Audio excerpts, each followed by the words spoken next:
إقالة كارتيرون. كان نفسي نسمع الخبر ده قوي بكره. كان نفسي نشوف اول مانشيت في الجرايد بكره إقالة كارتيرون، بس للاسف موسيماني ولاعيبه الاهلي اهدروا فرصه الفوز اللي كان الاهلي كان ممكن يجيب جول واثنين. فرص ضايعه بالهبل. حسين الشحات مضيع فرصتين لوحده، يعني حاجه صعبه يا جماعه. يعني الفرقه بتضيع كتير قوي. نخش بقى على الفنيات شويه. ماتش ضعيف فني، يعني لو جينا كده نحسب الهجمات اللي كانت بتاعت الاهلي كلها هجمات بدائيه. مفيش جديد، مفيش ابتكار. زي ما قلنا موسيماني ما بيعملش ابتكار. مشكله موسيماني الفتره اللي فاتت دي كلها وللامانه ان هو ما عندوش البديل السوبر. هو مدرب ما عندوش بديل سوبر، هي مش غلطته، بس كان لازم يحضر لعيبه من ماتش افريقيا، نهائي افريقيا اللي احنا خدناه كده. كان لازم موسيماني يعرف ان هو اللعيبه ديت هتقع كتير جدا من اللعيبه دي، لازم تقع فنيا، هتقع بدنيا. كان لازم يحضر البديل ويحضر بديل السوبر كمان. مباراه ابتداها بكل نجوم. طاهر محمد طاهر تقريبا تاه في الملعب، الوحيد اللي كان بيلعب ديانج. كان لازم يا كابتن موسيماني تخرج ديانج شويه عشان هو تعب خلاص. الماتش ده محتاج اكرم توفيق، محتاج عنصر الشباب شويه. انت مسكت نص الملعب بس في وقت من الاوقات الراجل تعب خلاص. ديانج تعب، محتاج ان هو يتبدل. السولية بقاله فترة كبيرة جدا بعيد عن مستواه، مش ده مستوى السولية. عندك 4-5 مشاكل مش عارف تحلهم. أول حاجة الهجمة المرتدة مش عارف تنفذها صح. تاني حاجة زي ما قلنا البديل السوبر مش عندك. تالت حاجة مستوى الشناوي واللي راح خالص. يعني ابتدينا نقلق، ابتدى اللعيبة يشوطوا من بره، الجول ما يتسألش عليه، بس خلاص ابتدى يدي الثقة للمنافس ان هو يشوط عليه من بره، ودي كارثة. الحاجة الرابعة والأهم الضربات الثابتة، ما عندكش ضربات ثابتة. مفيش فريق في العالم ما بيستغلش الضربات الثابته. احنا الفرقه الوحيده اللي في العالم ما بنعرفش نستغل الضربات الثابته، ودي كارثه. الحاجه الخامسه مفيش تكتيك. قلنا مفيش. المفروض ان احنا نبتكر شويه في الكره الهجوميه بتاعتنا. الزمالك ومشكله الزمالك وان الزمالك اصلا لعيبته كلهم بيدوروا على السوبر ستار وبيدوروا على السوشيال ميديا ومش عايزين يلعبوا. دي مشكله الزمالك.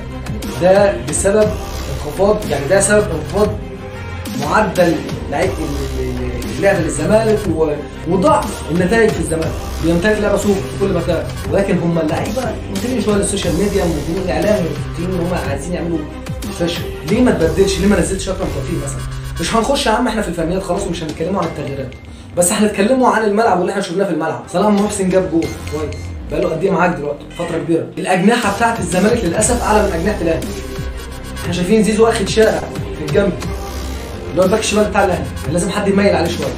خط النص متدمر اصلا ضايع ما شاء الله. يعني انا بنتفرج على الماتش، اللعيبه كلها هدكت الا طارق حامد ما شاء الله. يعني اللعيبه كلها تعبت الا طارق حامد طبعا، وقله الادب زي كل مره. يعني احنا خلاص اتعودنا ان كل ماتش لازم الجماهير تشتمه وهو يشتم الجماهير ويعمل عقله بعقل الجماهير ويفضل يشاور على رجله، وده عيب.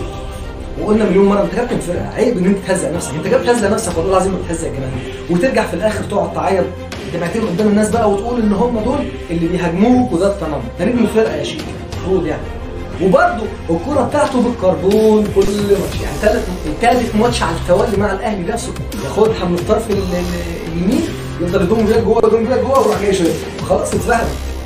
الشوط الثاني ربنا ستر وبن شرقي حاسس عليه. ليه اللعيبه مش فاهمه؟ اللعيبه مش قادره تستوعب ان دي الكوره الوحيده اللي بيعملها شيكابالا في الموسم، ما بيعملش غيرها. اللعيبه اللي ما تقفلش عليه. ايمن اشرف من بعيد وخايف. ايه يا عم هو نار في ايه؟ وبيطلع يستفز الجماهير. مفيش جديد. المفروض حد يا جماعه يقعد معاه كده يفهمه ويعقله شويه. نرجع طبعا للنادي الاهلي ونتكلم عن اللي حصل في الملعب وشويه غلطات كده صغيرين عايزين نتكلموا عنها. رامي ربيعه بيحط الكوره تحت رجله ومفكر نفسه ان هو لاعب خماسي، عايز يمشي بالكوره. رامي ربيعه مدافع، ربنا ستر في كوره بن شرقي كان هياخدها ويدخل بيها الجول. عندك بدر بانون مش عارف يحلق من يمين ولا من الشمال. ربيعه شغال. ربيعه يعني ربيعه ما بيرجعش تقريبا 18 الاهلي، هو ما يعرفش حاجه عن ال 18. انا مش مدافع يعني. تقريبا بيدفع اكتر منهم في الساعه دي، ما اعرفش. حاسس ان هم مأجرين ساعه وربيعه ده انا بندفع اكتر، او ابن صاحب الملعب او بتاع الكوره صاحب الكوره ما بيرجعش يدافع في ال 18 غير بمزاجه. بس طول الماتش قدام بيهاجم، ما تعرفش هو بيهاجم ولا بيلعب في اليمين، شويه في اليمين وشويه في الشمال، ما تعرفش هو رايح فين ولا جاي منين، ما تعرفش. هو ماشي معاه كده بحب ربنا على الله حكايته. محمد هاني لسه برضه مصمم لحد دلوقتي ان هو لسه شاب صغير ما طلعش بطاقه، لسه بقى ناشئ يعني، خايف يضيع، خايف يجري، ما عندوش اكتر، ما اعرفش. هو في مشكله عند محمد هاني في السن تقريبا يعني. مش عايز اصدق ان هو خلاص عدى ال 20، ما اعرفش، في مشكله صغيره في الموضوع ده. طبعا السوليه زي ما قلنا بعيد عن مستواه، يدخل على قفشه ده الناس الغلابه يعني، يجري يدافع شويه ويهاجم شويه، يلعب راس حرب شويه، يلعب مدافع، يلعب ليبرو شويه، عادي شغال. قفشه الله يبارك له. ديانج حطبه في نص الملعب. خش بقى محمد شريف. محمد شريف ملوش دعوه بالدنيا خالص، لو وصلت له الكوره تبقى بتضلين كده بيدوله. يلا يا شريف العب العب يا شريف، ده المفروض تجيبها. وشريف عمال يا عيني يمين وشمال، بيلعب لوحده في ال 30 يارد 30 يارد عمال يجاهد فيهم يمين وشمال. لعيب يرمي الكوره يمين يجري، لعيب يرمي الكوره شمال يجري. الفكره بقى ان الونش بيضربوا الكوره كده، راح محمد شريف ايه عدى وخدها منه. زعلانين ومسكوا في الحكم. المشكله ان هم الفرقه كلها راحت زعقت للحكم وعمالين يشوشروا على الحكم كده. امين عمر ده حد طيب قوي يا جماعه والله، ما ردش على حد، ما اداش حد انذارات، مع ان في انذارات. وكان في كوره بتاعت محمود علاء كان يستاهل عليها طرد على فكره، يعني في الكوره الاوروبيه يستاهل عليها طرد. الكوره بتاعت قفشه ان هو داخل ببطن رجله كده طاير في ركبه مجدي قفشه، خد انذار الحمد لله. تيجي على الاثنين اجنحه، يعني حسين الشحات كتر خيره، يعني حسين الشحات بيقعد ياخد نفس شويه وبعدين يعمل اسبرين، يرجع تاني يتعب ياخد نفس، تحس ان هو لسه صاير لحد. خش بقى على طاهر تقريبا فقد الذاكره والله. ساعة ما تصفي دماغه ابتدى يلعب، ابتدى يتحرك، عمل بقى تغيير. انا مش فاهم يعني التغيير ليه؟ التغيير ليه؟ انت عندك اصلا الجزء الامامي اللي هو محمد شريف ده ما بيوصلوش كوره، المفروض ان انت تدعم تحت منه مش تشيله. ما عملتش حاجه جديده، انا بحس ان هو طول اللي بيعرف يصوره. ما شفتش لاعب في الزمالك اتزحلق، ما شفتش لاعب اتصاب، ما شفتش لاعب تعب في الزمالك. محمد شريف كله كوره، محمد الشناوي كله كوره ويقع. خش على وليد سليمان وقع مرتين في ربع ساعه، معدل هايل جدا. خش بقى على الزمالك ونقط وقوه الزمالك النهارده، يعني كان قلقان شويه بس ثابت بياخد اللي هو عايزه. موسيماني عارف ياخد اللي هو عايزه ده. بس كان الاهلي يقدر، الاهلي فرصه اكتر، فرص الاهلي بيروح على الجون اكتر. بدر بانون، حسين الشحات، ايمن اشرف، كام كوره كان يقدر.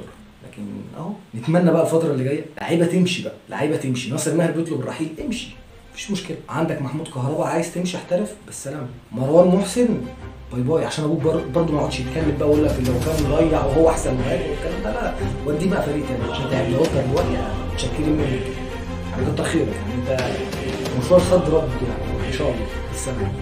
عندنا مثلا حسين الشحات، روح يا عم المره تعمل لك قرشين كده وما تجيش. عايزين لعيبه سوبر الفتره اللي جايه دي، محتاجه لعيبه سوبر.